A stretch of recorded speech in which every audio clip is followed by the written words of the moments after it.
Takže ahoj lidi, máme tady takový, vám řeknu, co je nového v mini aktualizaci, lomeno v mini updateu. Klonové útoky Homera a budu to číst z Google. Klonové útoky Homera jsem stál na ostrov Springfield, nová mapa této minisezóny.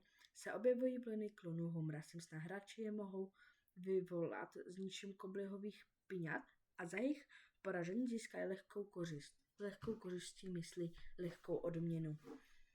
Nová zbraň Make-up brokovnice Make-up Shotgun. Tato nová zbraň je k dispozici a jedná se o silnou brokovnici na krátkou vzdálenost, která střílí 2 těžké dávky a má pomalé přebíjení. Odpočítávání konce kapitoly. Na mapě se objevil první časovač, který odpočítává do konce aktuální kapitoly Chapter 6 a do začátku živé události Zero Hour.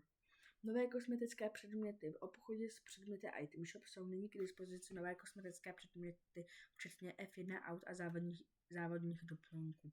Mapové změny. Vody kolem Springfieldu se mírně změnily a získaly fialový nádech. Opravy chyb. Aktualizace také obsahuje řadu opravů chyb a vylepšení stability zejména v režimu Safety War. Winterfest Venture Season. V režimu Safety War začala sezóna Winterfest Venture, která přináší nové mise, odměny, návrat mapy Frozen Fjords. Tak díky a čau.